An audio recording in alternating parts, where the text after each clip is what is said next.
Hello मेरे प्यारे दोस्तों। आज का वीडियो मैं क्यों बना रहा हूँ मुझे बहुत खुद नहीं मालूम। बस आप लोगों से बात करने का मन कर रहा है क्योंकि रिया चक्रवर्ती के अरेस्ट होने के बाद से बहुत सारे मेरी इंडस्ट्री के ही कुछ ऐसे एक्टर्स, राइटर्स, डायरेक्टर्स, प्रोड्यूसर्स जो छुपे हुए थे अपने बिलों में चूहे की तरह, वो अचानक से बाहर आ गए हैं और अब खुल के बोलने लग गए हैं कि वी सपोर्ट रिया। क्या सपोर्ट कर रहे हैं भाई आप लोग?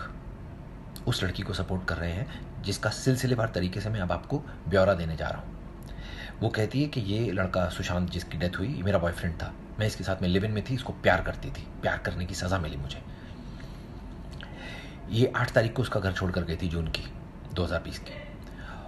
और जब गई थी तो सारी फ़ोटोज़ उसकी अपने इंस्टाग्राम से डिलीट कर दी, उसका नंबर ब्लॉक कर दिया।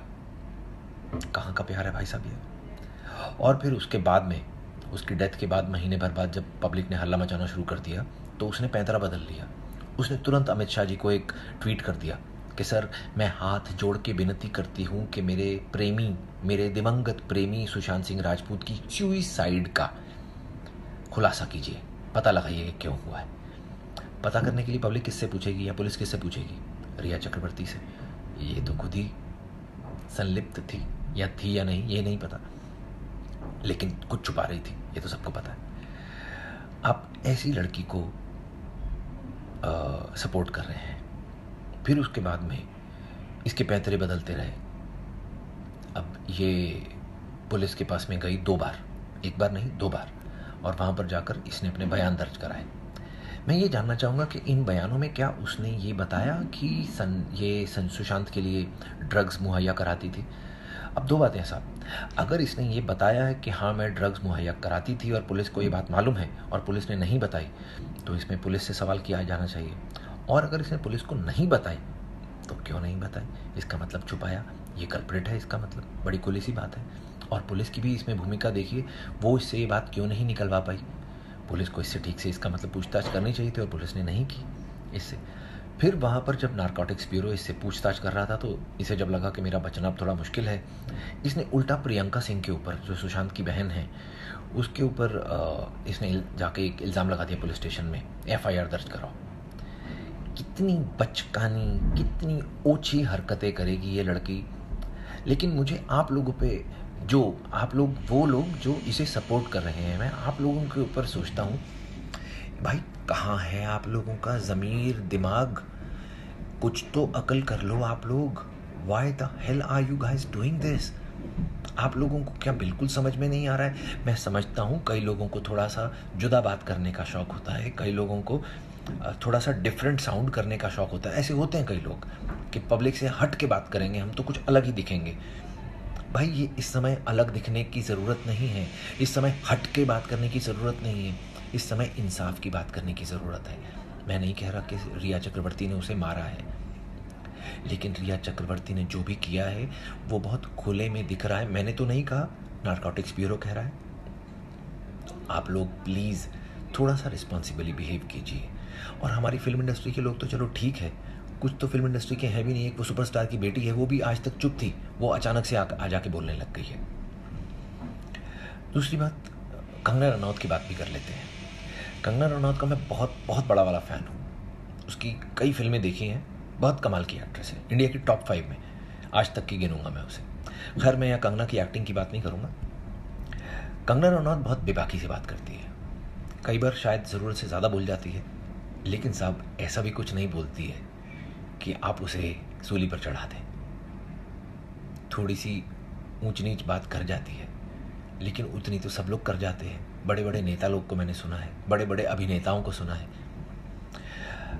अब कंगना रनौत के साथ में जो कुछ भी हो रहा है, उसे टारगेट किया जा रहा है या जो भी किया जा रहा है, मैं सिर्फ एक बात कहूँगा कि मैं एक आदमी है जिनका बहुत बहुत बहुत ज़्यादा सम्मान करता हूँ, वो है स्वर्गीय श्री बाला साहब ठाकरे।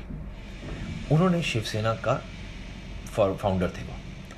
अब साहब, बाला साहब वो आदमी हैं जैसे छत्रपति शिवाजी महाराज या तानाजी मालुसरे जैसे योद्धा या बाजीराव पेशवा जी, ये हमारे ऐतिहासिक योद्धा हैं और बाला साहब ठाकरे जी हैं हमारे मॉडर्न टाइम के योद्धा, ये उसी कड़ी के ही व्यक्ति हैं, ये उनसे कोई कम नहीं है।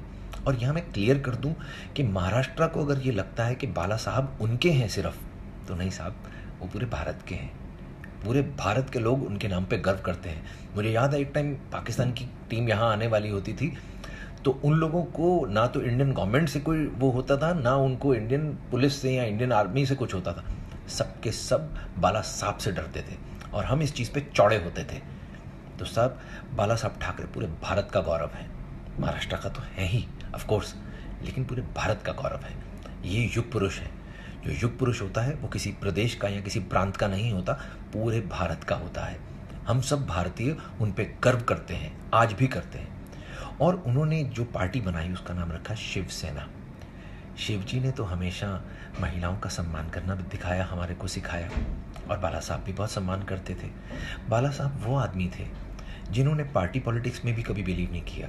एक दूसरी पार्टी का, जो रूलिंग पार्टी थी उस ज़माने में इंडिया में, उनका बहुत बड़ा एमपी था, उनका बेटा जेल में था।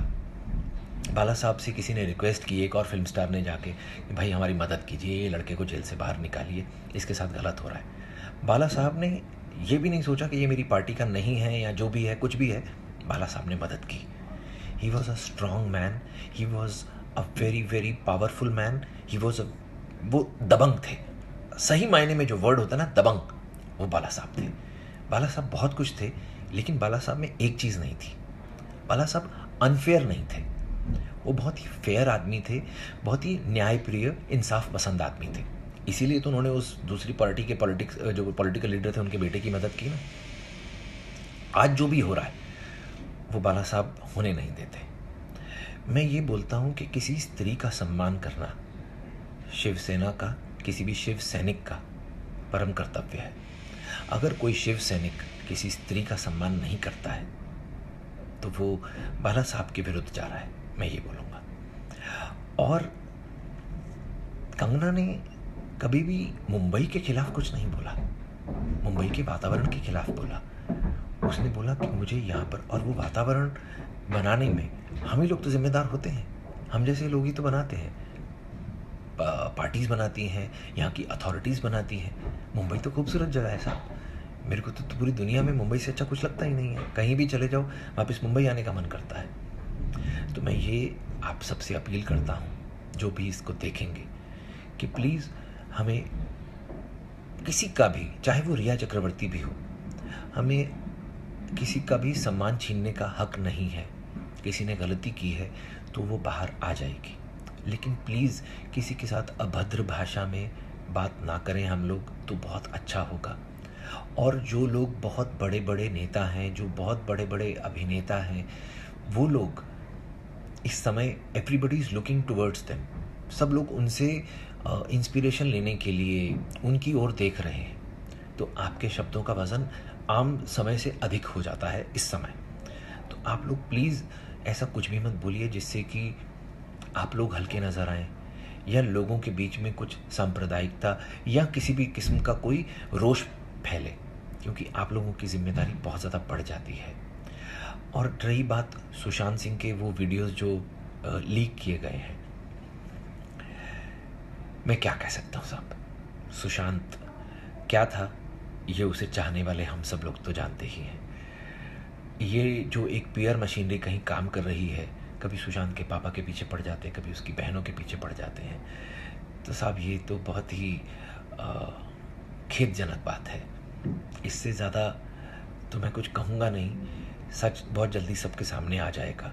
सिर्फ एक बात कहूँगा कि जो पार्टी महाराष्ट्र में है पावर में, उनके पास अब भी मौका है to set the things straight.